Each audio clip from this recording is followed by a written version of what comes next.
Naliligaw at nagkaiwalay sa daang nilalakaran. Kamay mo ay aking nabitawan at ang hirap palang naghahanapan. Minsan talaga'y di magkatagpo sa gitna ng ngunit natatanda. Boss, kailangan niyo pong tulong? Patayin niyo po muna. Patayin muna natin.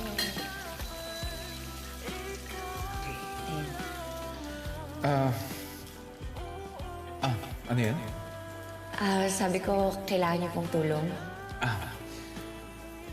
Well, I tried to make something special for you like I promised, but... Nasunog po.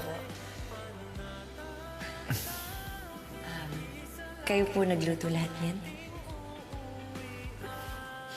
But let's just keep this to ourselves, okay? And since nagugutom na ako, order na lang tayo. Hindi po. Okay pa po yan. They're all sunog. Hindi naman po lahat. May iba naman dyan. Okay pa eh. Sure ka? Ako na pong bahala. Magaling po ako mag-recycle pagdating sa pagkain. Parang naahawa ka na sa akin. Perfect. Pakialaman ko na. Yeah.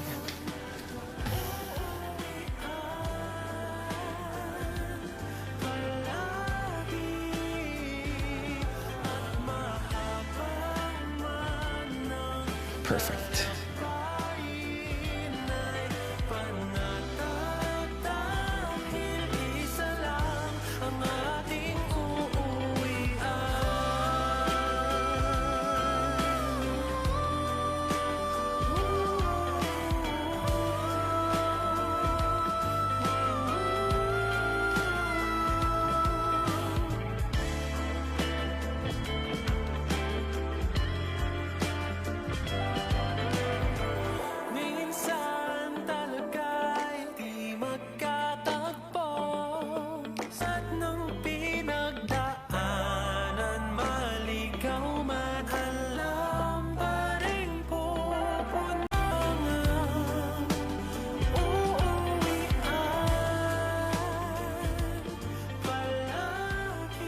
Tcharan! Steak silog a la Kimberly. Wow, that looks really good. Here. Thank you. Thank you. Yan. Bango.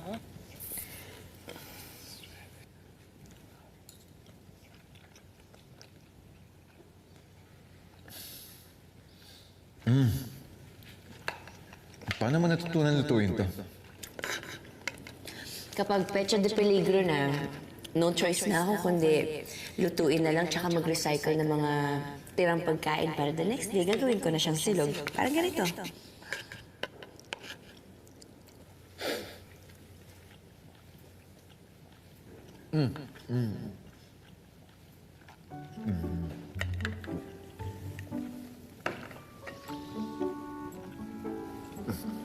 Bakit po? You have something on your face.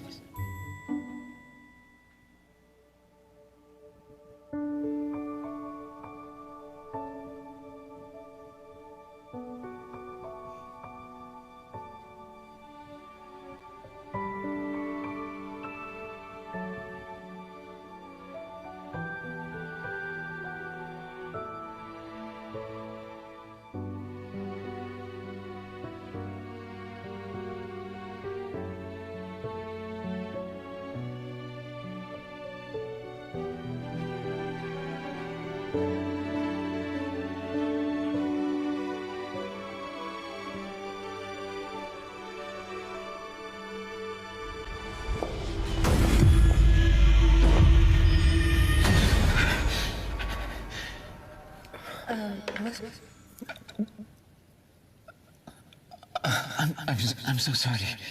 I'm sorry. Hindi, okay lang. Hindi.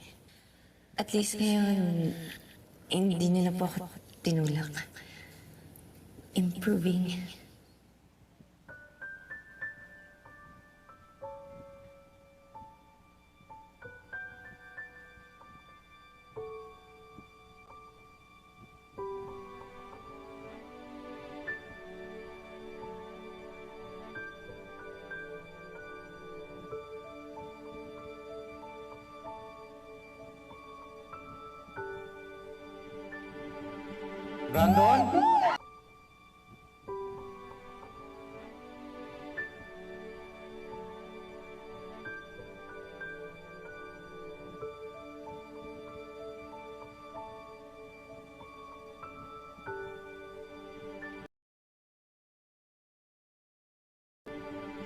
Brandon?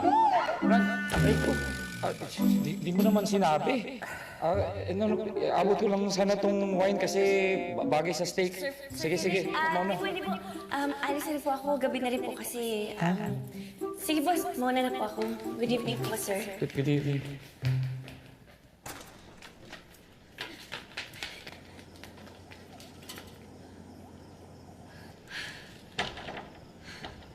Huwag mo ko sungitan ha. Dito mangyayari kung pinaliwanagan mo ko ng maayos. So you have a lot of explaining to do. Cause...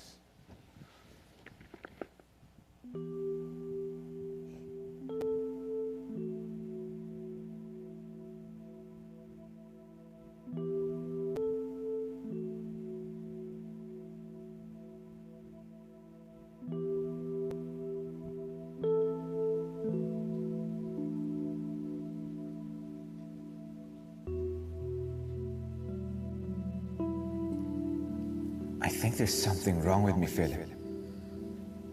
And I don't know how to make Kim understand.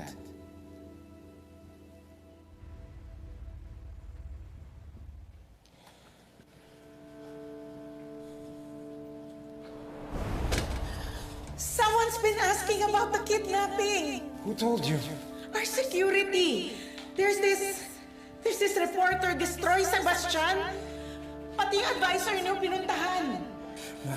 I'm on it. Please, Cyrus, make this go away. For our family's sake. Don't worry about anything. I'll fix it. Please.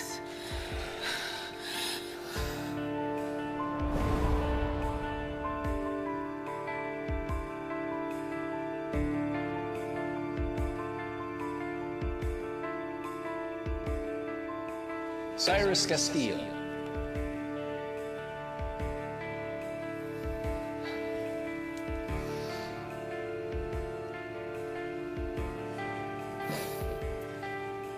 I see na nakarating na sa inyo ang investigation ko. Is that why you're here now? Para maninda? I didn't come here para manako. I came here to talk.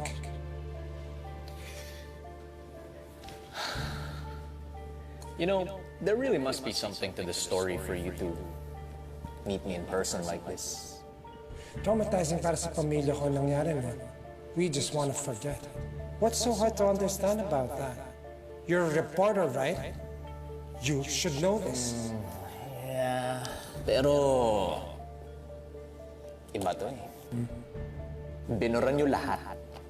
Lahat ng balita, lahat ng ebidensya. So what are you trying to say? What I'm trying to say is, if wala naman kayong tinatago, grant me a sit-down interview. Gusto ko lang malaman yung buong kwento. So sisirain mo yung peace of mind ng pamilya ko just for your curiosity? My curiosity has nothing to do with this. It's a story worth telling. At what cost?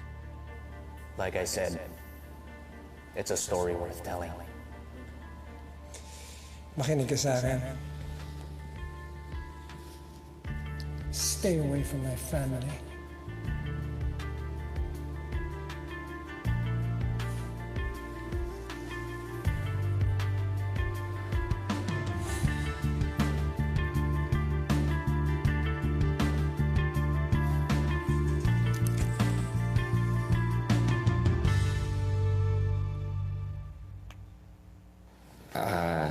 Sir Kim,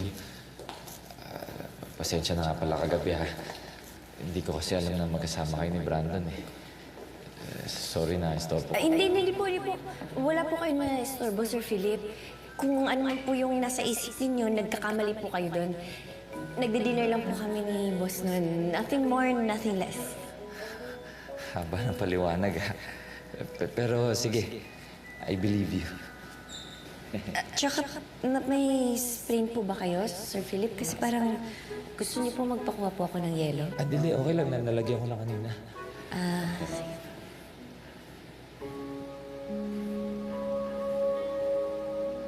May itatanong po sana ako. Alam niyo po ba kung bakit po may scar si boss sa paa? So nakita mo na yung mga ankle scars niya? Mga? So, ibig sabihin po, dalawang paa niya po yung nagkasugat?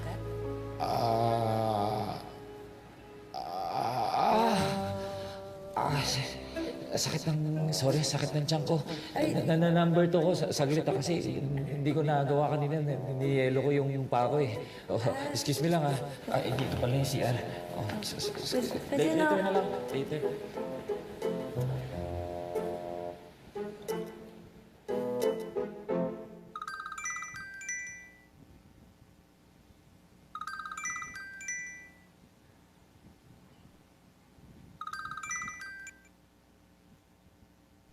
Jordy, asan ka na? Nagpatawag ng meeting si Miss Jane. Pinapasama niya tayo sa AVP shoot ni Sir Cyrus. Sir Kim! On the way na ako!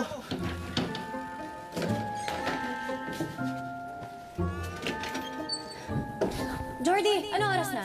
Bakit di mo ako ginising? Paano kita gigising? Hindi rin ako nagising. Naguto ka na ito. Sige na, maligo na ako. Wait lang! Ano? Yung nangyari sa atin, hanggang doon lang yun, ha? Gets ko. Huwag mo lalagyan ng kulay, okay? Sabi mo eh. Seryoso kasi ako. Ano bang tingin mo sa akin? Sad boy? Sige na, maligo na ako.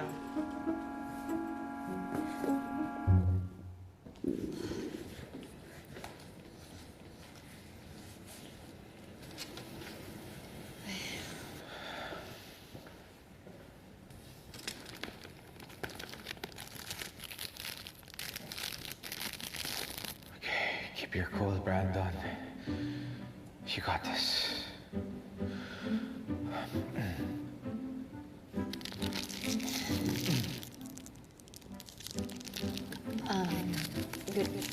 Good morning, boss.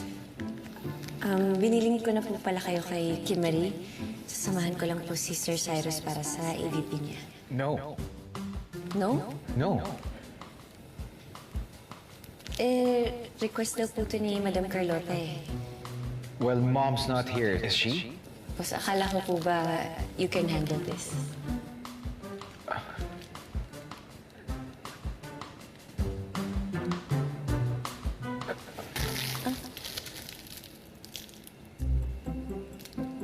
Boss, last piece ko na po yan eh. Oh, I'm sorry. Nagutom ako eh.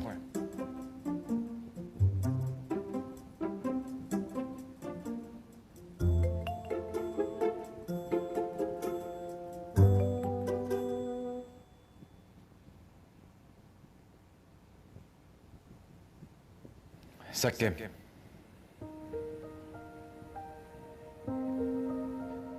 I'm sorry. I promise I'll get over it.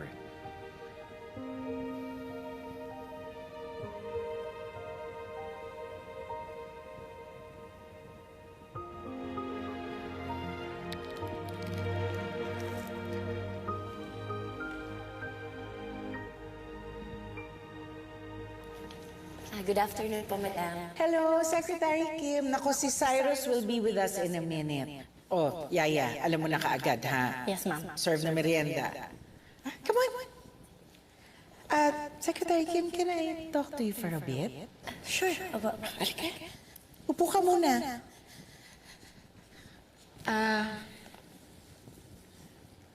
I hope you don't take this the wrong way, ha? Pero nung ikaw yung kasama ng anak ko nung makidnap siya, it was such a relief.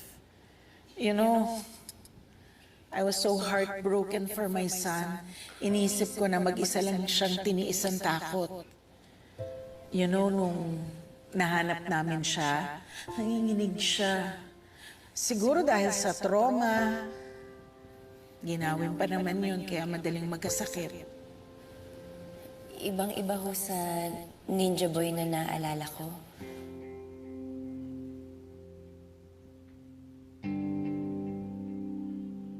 Matapang ho siya, madam. The entire time po na magkasama ho kami, sinigurado niya po na hindi po ako matatakot. Inalagaan niya rin po talaga ako. Oh, that sounds like my son. Thank you, Secretary Kim. At least ngayon, matatahimik na ako. And as much as possible, ayaw na nga namin itong binabalikan o inuungkat. And I'm sure your family will agree. Kung ano man na nangyari, dapat iwan na to sa past. Right? So, tell me about Ninja Boy. Ma, huwag niyo nang kulitin si Secretary Kim. We have a long day ahead. Ikaw naman kasi, ang tagal mo. Mauna na po kami, madam. Ay, okay. Enjoy the shoot, ha? At yang si Cyrus, pag nagtigas-tigasan ng ulo, sabihin mo kaagad sa akin, papaluin natin. Sige po. Ay, sagutin ko lang ito. Okay. Hello? Ma, we'll go ahead na. Okay. Magpakabait ka kina Secretary Kim, ha? Please, treat her well. Very, very well. Malaki ang naitulong niya hindi lang kay Brandon, but for our family too. She deserves to be happy.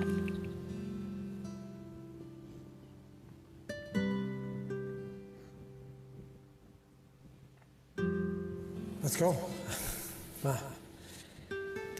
Be good.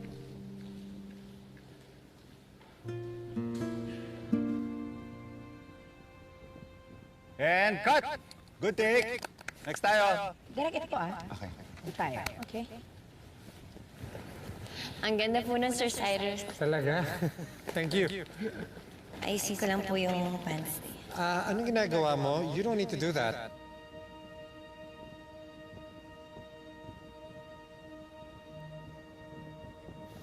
Part of the job, dapat picture perfect po kayo. You seem to forget. Hindi ako si Brandon. Next natin, Sir Cyrus, kunwari po nagbabasa kayo ng novel nyo. Medyo maaraw lang, ha? I don't mind the heat, direct. Namiss ko nga yung init eh. Kasi minsan, nag-0 degrees kami sa Berlin. Kaya niyo po yung lamig? I love the winter. Hindi naman ako ginawin. Or baka sadyang makapalan talaga ang balat ko.